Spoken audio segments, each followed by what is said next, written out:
Hi, everybody. This is Acyuta-bhava from Nightlight Astrology. It is Monday, December 16th, and today I'm going to be taking a look at Mercury's upcoming square to Neptune. We're talking about what you can expect from this transit over the course of the rest of this week. This transit's perfecting between now and basically Thursday into Friday.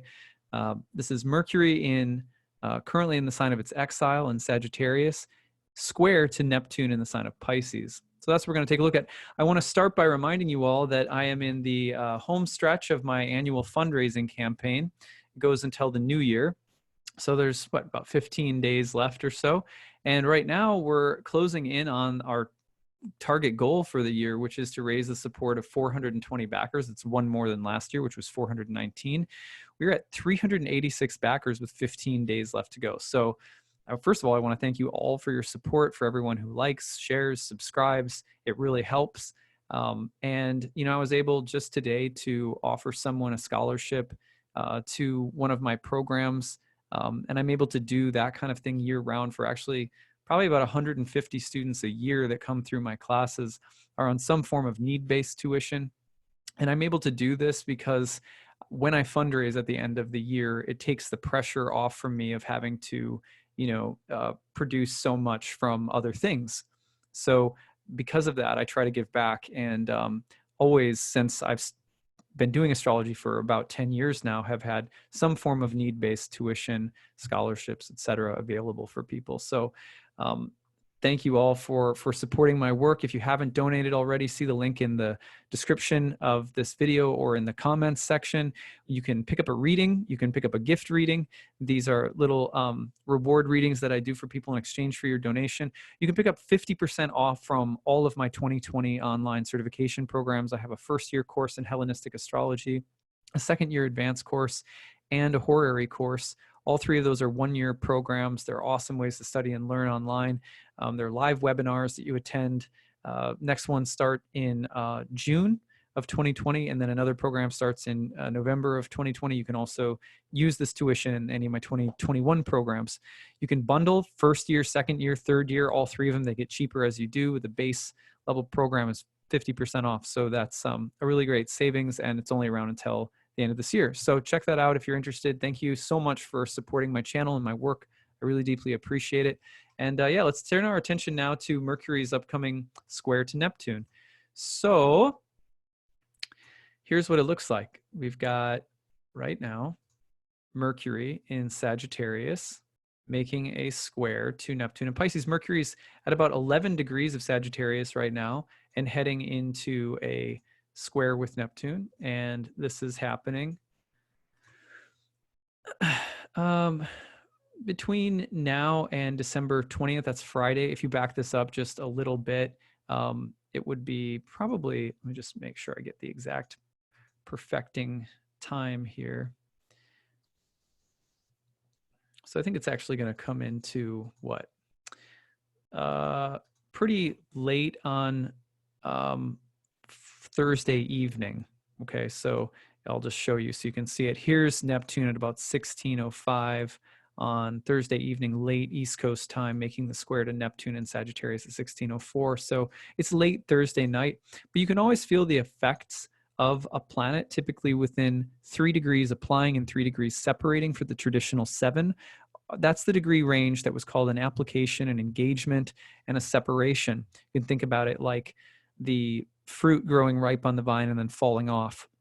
The process of that 3 degree range, the building, the perfecting, and the separating of the aspect usually points to events or themes developing, intensifying, and then oftentimes outcomes or results kind of falling off the vine as the planet is separating within a few degrees.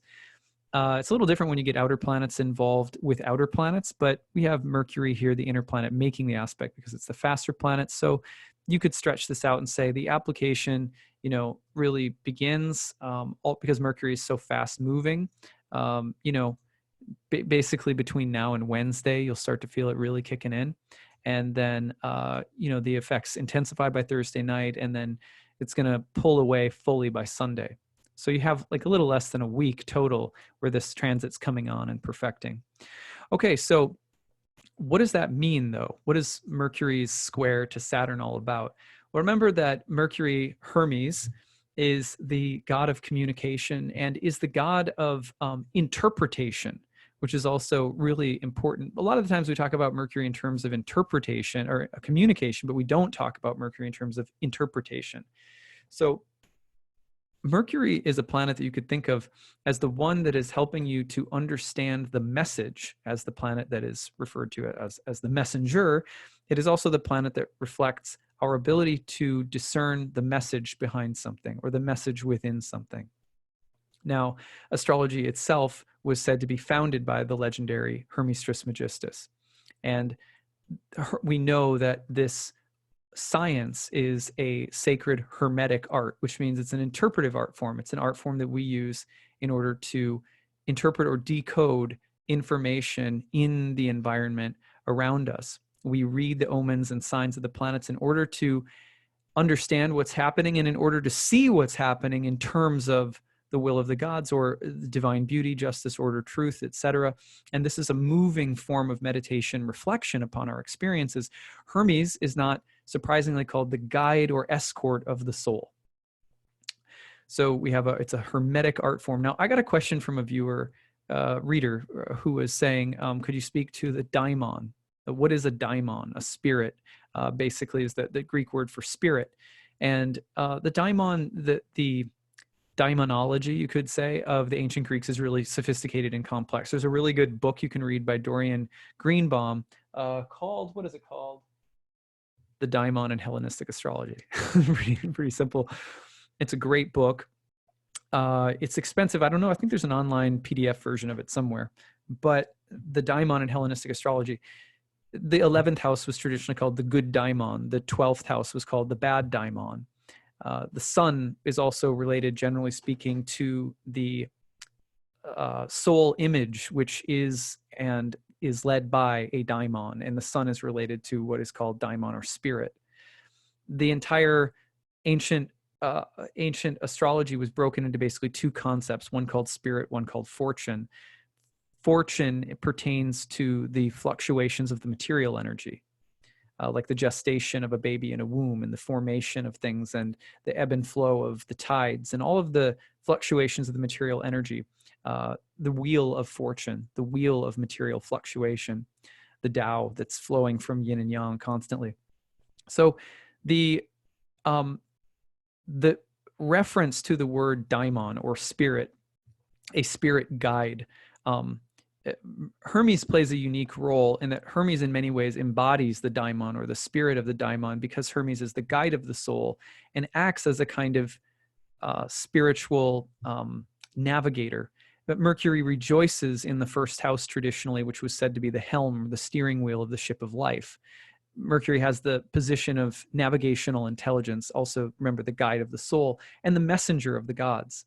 The one not only who brings the message, but the planet is associated with the decoding of messages, which is why astrology ultimately is a Hermetic science in ancient astrology. So why am I saying all of this? Because one of the things that happens when Mercury makes aspect with anything is that we are given a chance to reinterpret something. Mercury is the planet of retrogrades, right? It's the planet that retrogrades most frequently in the year 3, sometimes even will start into a 4th cycle, if I'm not mistaken. So retrogradation, revision, going back and forth, the concept of whether we're talking about the concepts of Mercury as the learner, Mercury as the speaker, the writer, etc., what we're really talking about is the articulation of things so that one thing can be said and another thing can be interpreted and heard. And this is how, so you have this idea of Mercury as god of communication, god of learning, but all of it is in some ways a form of trying to articulate something. Part of what Mercury is constantly doing by its revisionist nature, its constant cycling through the underworld, back out, retrograde and back, is that Mercury is constantly providing us with an opportunity to reinterpret the raw data of our experiences. This is really important because a huge amount of our life, I mean, it would be ideal, right, on some level, if spiritual life was as simple as cutting off the material world, sitting in a cave and just dialing into samadhi, like just, hello, samadhi, let's go. Doesn't happen that way. As it turns out, for most of us, life has to become a moving meditation.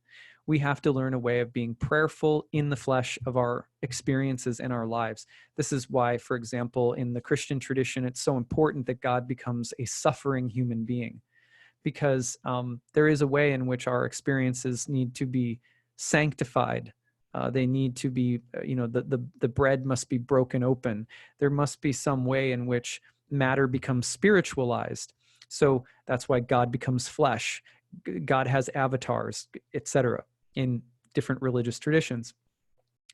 But we do this because we're trying to take the raw data of our experiences and interpret them in terms of heavenly things. They could be an archetype. Archetypes are like the thoughts in the mind of God, according to the ancient Greeks. So we're oftentimes Mercury is the faculty, you could say, in us that has us interested in astrology, which means it has us interested in the study of signs and omens and the interpretation of their meanings in our lives, so that our experiences become something more than just material. The bread is broken open, the flesh becomes spirit, the spirit inhabits the experiences. In that sense, we need a hermeneutic of life. We need an interpretive value that it sees and interprets things in terms of the relationship between above and below. So Hermes, also Hermetic philosophy, is the one that tells us as above, so below. So whenever there's a Mercury transit to whatever planet it's aspecting, it's as though we are about to have an experience with that planet, and that we're going to be offered an opportunity to receive a message on behalf of that planet. Mercury, the messenger, contacting that planet, shows up in our life with a message from that planet. And oftentimes, the message will surprise us. It'll be a trickster. It'll be a thief in terms of stealing some misperception away from us and correcting it with a better understanding. So this is happening all the time. When Mercury enters into the square with Neptune, which is what's happening this week, what kinds of messages are going to be arriving? What kinds of experiences might we have, and what kinds of adjusting of our perception or our understanding might we have to do? What reinterpreting might we have to do? So first of all, delusions. That's the big thing. Neptune is a planet that at its worst, we're going to talk about the positive as well. Let's get the negative out of the way. Neptune is a planet that has to do with delusions and intoxication. Neptune is also a planet that has to do with victims and redeemers or saviors, the dichotomy between the sinner and the saved. Neptune also has to do with the consciousness of an unhealthy victim consciousness. There are real victims. I don't like any philosophy that says that there aren't, but there is also a way in which we become subsumed by the story of our pain or our suffering. And we feel in some ways in that pain or suffering, woe is me, and everyone and everything owes me something. Okay, so you've probably been there before. It's called feeling sorry for ourselves, right? So we all know this. We have had this experience or whatever.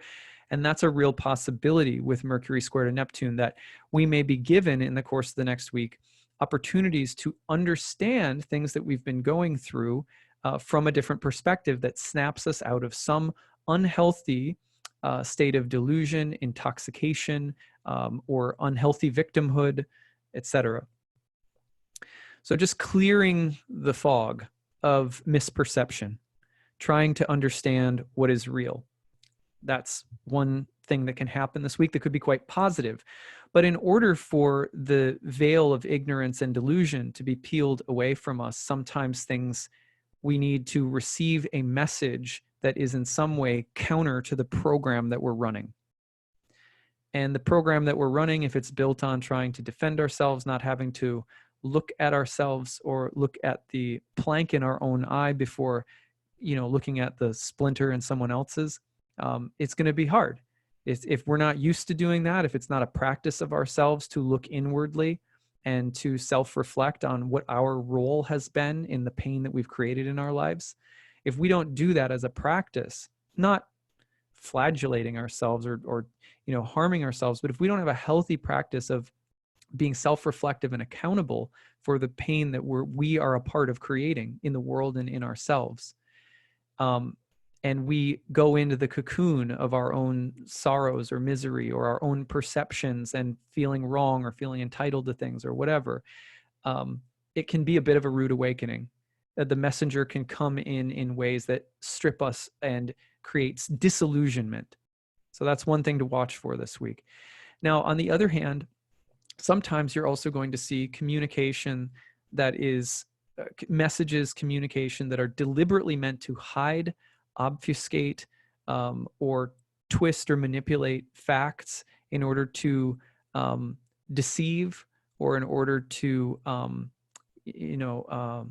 seduce someone's mind, something like that. You want to be very careful of the tendency to do that or to become so impressionable or porous to what someone is saying that you end up taking that on. So gaslighting is a thing, right? Oftentimes when people are, it's time to confront someone or to confront something in our lives, and it's not easy to do so, but we have to do so. And you set a boundary. You just say, this is the boundary. This is, I can't have you cross that boundary. People who, you try to set that boundary, it's at that time when the kind of cord is being cut that people will often really try to manipulate and get a response, a reaction. They'll try to provoke you. They'll try to do something that will essentially try to make you feel like you're the crazy person for setting a boundary. This is just the way that it is sometimes. And we do this to each other. Like, it's pretty human, actually. When we get in fights with one another and you're like, okay, well, this is how I feel. And the other person will say, well, you're crazy for feeling that way. You're irrational. And then we'll say, no, you're the crazy person. You're the irrational one. So somewhere between, accusing one another of being crazy or mentally ill or unstable or delusional or intoxicated by their ego or whatever, is this place where we say, you know what, I'm going to take some time to be reflective and to consider how I got into this situation. And because really, that's the ground where we can make improvements for the future. Maybe the relationship between us and a coworker or whoever in our lives can't be fully mended. We're always going to think of each other as kind of having the wrong view or the wrong idea or thoughts or something like that. But the potential to heal and to ascertain the meaning of an experience and to move forward in a healthy way there's often going to be a point where you can't do it by hashing it out and accusing one another of not having the right perception any longer. You simply have to go inward, listen very deeply for the truth, and then try to reflect upon how each of us are implicated in something, and then move on. So that's part of a Mercury-Neptune square, is that sometimes, even if you're not in an external conflict, if you're internally conflicted about something, sometimes we just need to stop trying to solve it, stop trying to rationalize it, because it just keeps generating confusion. And we just need to become receptive and ask, how is it that I'm in this situation right now, so confused? Or how is it that I'm in this situation right now, feeling upset or in pain about something? And then just listen.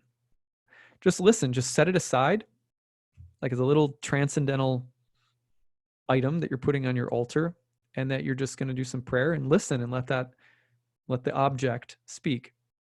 Well, sometimes we have to take our situation and ask Hermes to help us interpret it by just getting some objective distance from it.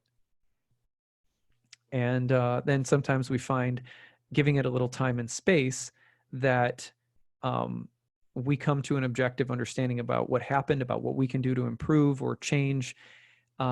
Whereas sometimes if you go full at it with words and thoughts and rational attempts to solve it when Mercury is square to Neptune, it's just like swinging your sword through the fog, and we don't really get anywhere.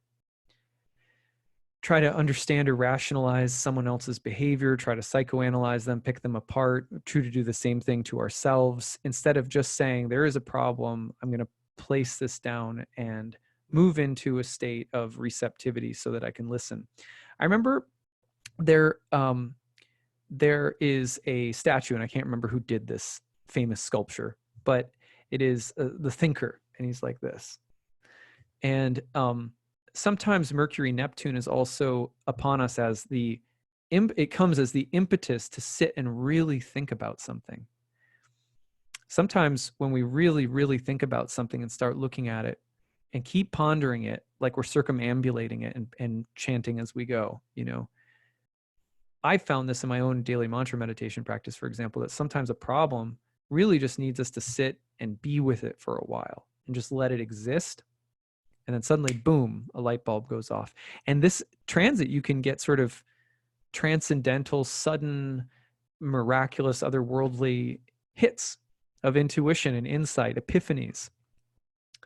At the same time, the tendency to think of our own intuitions as somehow, perfect, and to not doubt our intuitions at all, and to act on whimsy because, oh, I got an insight from the other world, a daimon came and talked to me, or Hermes told me what was what, and now I know, and like that. Unless one has cultivated a practice of taking the hits and insights one receives, setting them down and spending a long time contemplating them intentionally, not just whimsically in our minds when we have no spiritual center or spiritual practice of any kind, but when we actually spend time intentionally, however you may do that, however anyone may do that, we're not going to be able to really interpret whether or not this is a flight of fancy or an authentic intuition.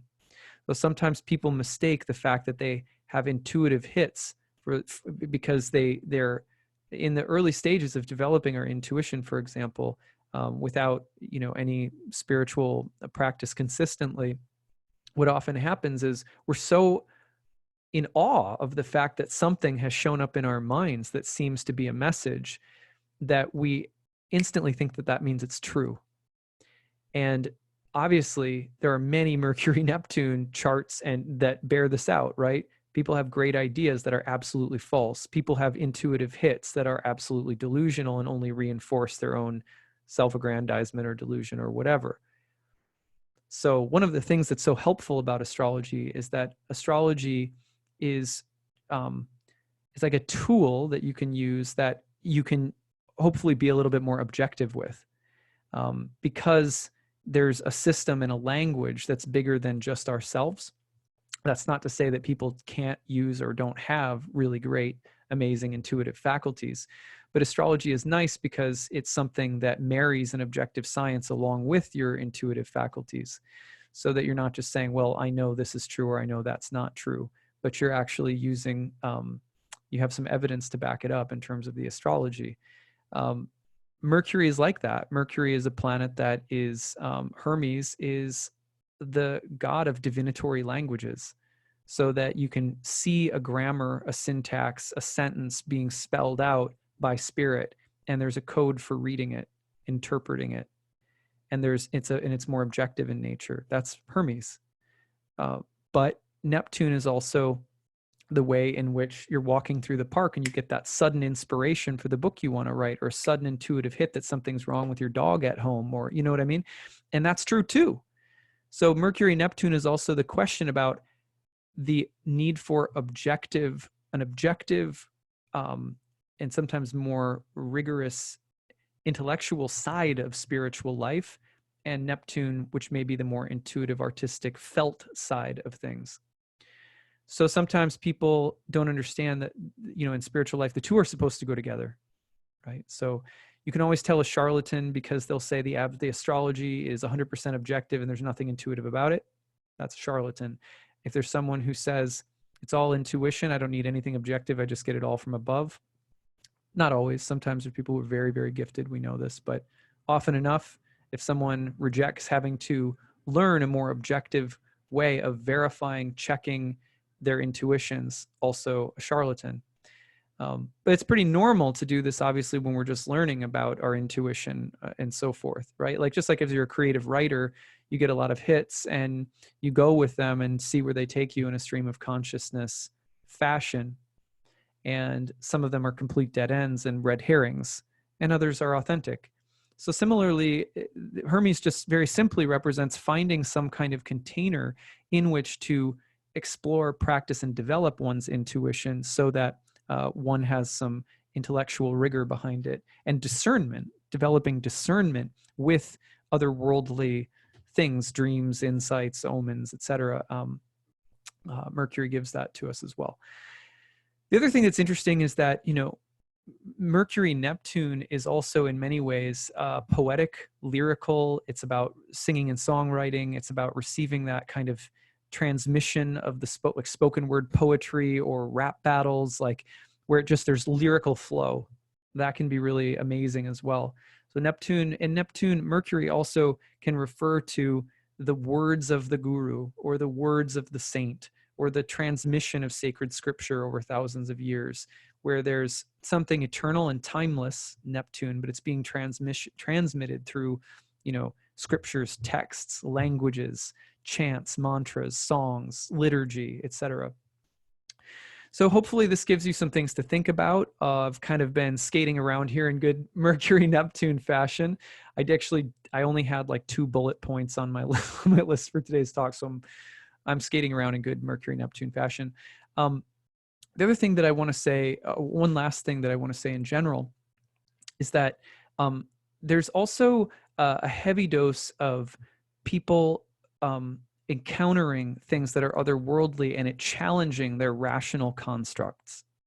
So for example, I happened to have a conversation not long ago with someone, and basically I've known this for a long time, but it came out in the conversation that this person essentially thinks that astrology is BS and that it should not be used in terms of any kind of important decision making or in important judgments in life. And I had to laugh at this, inside, because as someone who does this day in and day out, I'm very used to people not taking it seriously, not taking me or my job seriously, etc. What I found was so funny was that the context of having this conversation at all had come from the fact that something had happened in this individual's life that I had been able to see with astrology, well in advance, years in advance, in fact. And so, it's a funny thing how even though, this particular individual in my life knows very well that astrology is real and has had many demonstrations of its validity in the course of my knowing them, that, and I've seen the look on their face at certain moments when astrology has demonstrated itself. And you can tell, you can see when people understand that this is something that's real. And you can tell when people are confused and mixed and don't know what to do and doubt it, or, think that you're full of crap or whatever. And so, and people think that they're hiding this much more than they are aware of. Someone who, works with people day in and day out for 10 years full time of my life, it's very easy to spot when people think that what I do for a living is BS, right? So it's always amazing to me that people will have demonstrations of otherworldly mystical truth permeating their lives.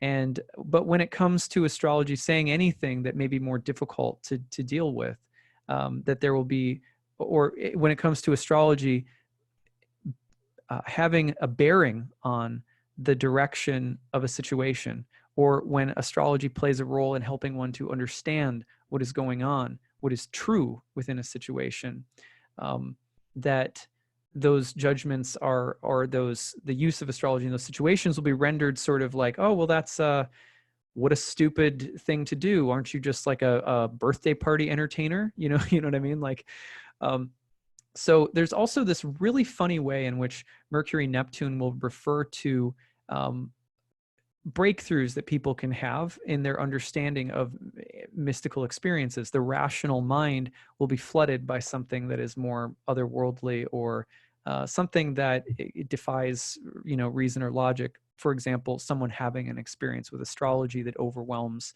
their rational grip on reality, the more secular materialist mindset that they have. It can just be flooded with Mercury Neptune. Synchronicities are very common, messages and dreams. And It's also very common for people to get into rigid, like sort of irrational defenses that they will try to paint as rational, right? So one of the things that I was speaking to someone I know, and for me, it was like listening to them make sort of a rational case that astrology is irrational, after which is actually a completely irrational thing to do, given all of the ways in which astrology has already been shown to have an impact on this person's life, right? That's something that I deal with in my personal life as an astrologer all the time, and I know all of my colleagues deal with it as well. We astrologers are people, and not everyone we know is into astrology, and so sometimes your relationships come into conflict about the nature of astrology. It's not surprising that this particular, and it's not that big of a deal to me. I personally don't care whether people believe in astrology or not, because it's sort of like, it's my day job, and I see it borne out every single day. So when people kind of doubt astrology, I'm like, yeah, it's just dumb. From where I'm standing, you know what I mean? I understand where people might be rationally, but my own experience is like, yeah, some people are just in a space of doubt about larger metaphysical realities. And so that's that. At any rate, you can see people building up irrational defenses because of their fear of spirit. Neptune being spirit and Mercury being the defense against spirit, the rational defense against that which appears irrational and spiritual or mystical. And sometimes that has to get flooded. A person just has to, they'll just have an experience, or you could just get into a debate against, between reason and faith, or reason and mysticism, or something like that. So hopefully that explains it. I actually did a talk one time for a group of astrologers and Mercury was square to Neptune when I did the talk. I don't have it recorded, otherwise I would share it. But the talk was on how to deal with people in your life who demonstrate regular sort of kind of curious, wondering about that. I think it's kind of real, but then have real intense judgments about it at the same time. So kind of like people who are on the fence about astrology. And if you're an astrologer and you have people like that in your life, I actually had a whole talk on how to, kind of show compassion for, have patience for, but deal with that dynamic. It's not easy. So at any rate, hopefully that made some sense. I don't know where, like I said, I had just a few bullet points for today. I hope you guys have a great week with Mercury and Neptune. I will be back with more content as the week goes on. Remember that I am where are we? 386 backers to 420. We're getting really close now. I think that's like 34 away. So let's see if we can get there. And remember, you can pick up a reading when you do. Thank you guys so much for listening, and we'll see you again soon. Take care. Bye.